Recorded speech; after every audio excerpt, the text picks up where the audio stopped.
Good morning, class. Today we'll discuss a very important poem, which is a sonnet by John Milton. He is known as the last Elizabethan. He belongs to the early 17th century English literature. He is particularly known for his greatest poem, which is an epic, Paradise Lost. And here is a sonnet by John Milton.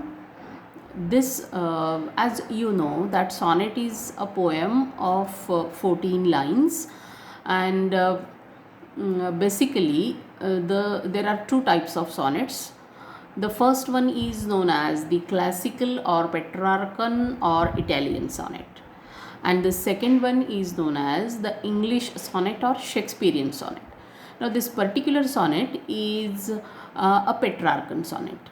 Now, let us try to understand the structure of a Petrarchan or Italian or classical sonnet. The classical sonnet or Petrarchan sonnet is divided into two stanzas. There are two stanzas. The first stanza is made up of 8 lines and it is known as an octave. Octave is a stanza of 8 lines, and the second stanza is made up of 6 lines, which is known as a sestet.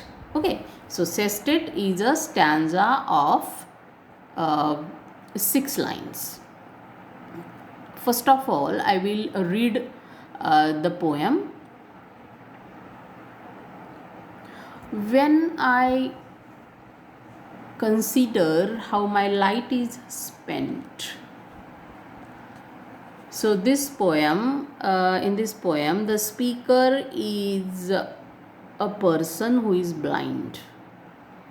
He is also an artist, and this is basically a religious sonnet. What happens most of the times is that the sonnet is generally the sonnets are love sonnets. They are love poems, but many a times there are religious sonnets. There are sonnets which talk about the philosophy of life. So the sonnet may be having different themes. So this is a religious sonnet. When I consider how my light is spent, here spent means gone. The speaker is a blind person. Okay, so whose light is spent means he cannot see with the help of his eyes. Ere half my days, ere means before. Now this word ere, E-R-E, is an archaic word, that is a word no longer used in day-to-day life but only used in poetry. So ere means before. Before half my days in this dark world and white. Before half my days means say around 50 years of age. So generally a human life is considered around 100 years, right? So before half my days means 50 years, before 50 years in this dark world and white. So now for a blind person, the world is dark and white, means there is darkness, and that one talent which is death to hide. Now what is this one talent? One talent is his talent because he is an artist, he is a poet. So his talent is writing poetry, and that one talent which is death to hide. So for the speaker to hide his talent means here not to write a poem is a kind of death, and that one talent which is death to hide lodged with me useless. So lodged, it is within me, means I am a poet, I am an artist, and that talent is in me. Lodged with me, useless. Now, why this talent is useless? This art of poetry is useless because he is a blind person, and now, because of his blindness, he cannot create poetry, he cannot write poems. Lodged with me, useless, though my soul more bent. Though my soul more bent, though he is inclined, though he wants to write poetry, though my soul, his heart, is in his poems, he wants to write poems, but his blindness does not allow him to write the poems. To serve therewith my Maker, and this is his method to serve the Maker. Maker is the Creator, Almighty God.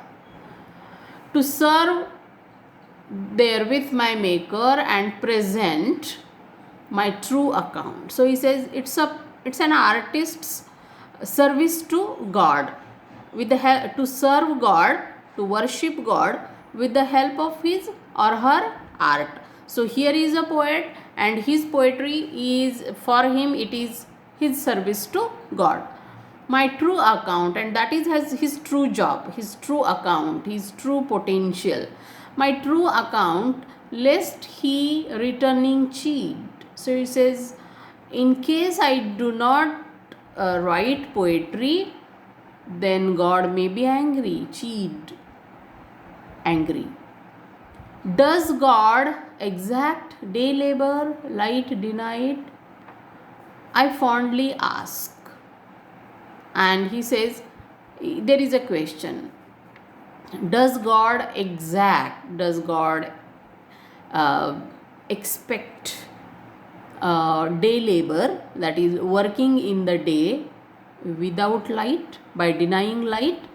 So he is talking about his inability, his weakness, that is his blindness, due to which he is unable to write poetry and serve God with the help of his art.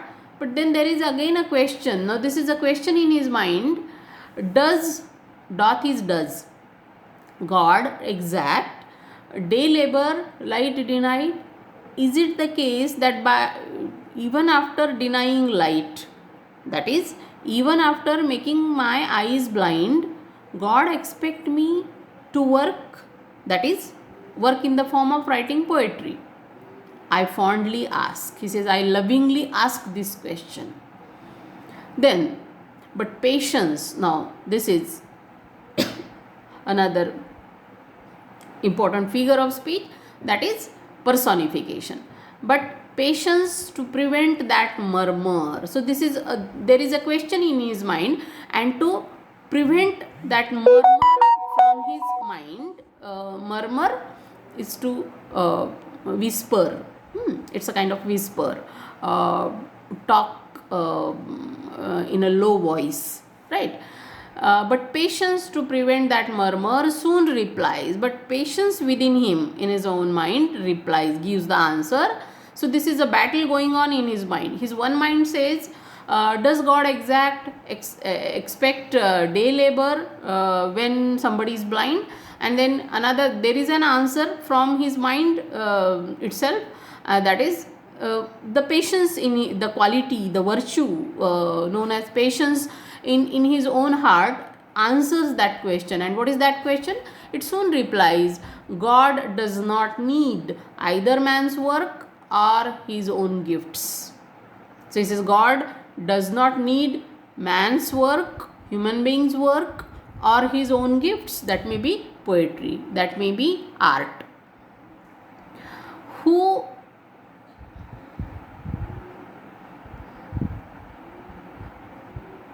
and who best, so the last line is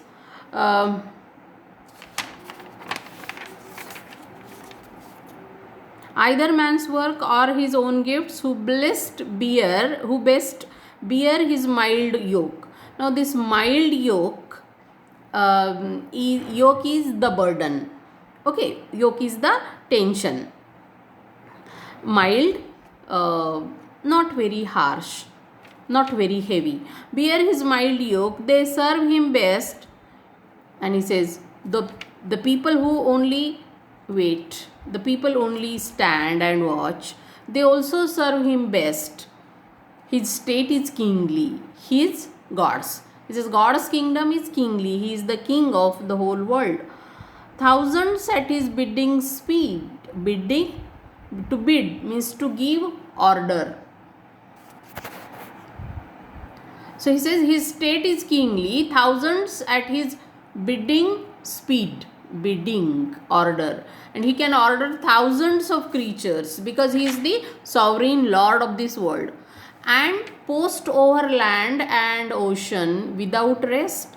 And he can post anybody, anything on land as well as ocean. He can order anybody, anything to do anything without rest. They also serve who only stand and wait. And this last line is very important. And in the last line, the speaker says, or patience advises him, suggests him, they also serve who only stand and wait. They means here the people who only stand and wait. They are patient, they are tolerant, and they are not in a hurry to do anything or to do something which they are expected to do. That is when this is an advice to the speaker from his own mind. The patience within him advises him that it's not necessary that each and every time you should do something or the other in order to worship God or in order to serve God or in order to please God. It is sometimes necessary to be patient, to stand and wait. So this is the message in the poem. So in this way, this is a poem of 14 lines divided into 2 stanzas. The first stanza is an octave and the second stanza is a sestet. And it is a religious sonnet. The speaker is a poet, an artist who has gone blind, and he is afraid that God may be angry that he is not able to serve him, and there is the answer from within his own mind, that is the virtue of patience. It suggests him to stand and wait, and it is also an important way to please God or to worship God. Thank you.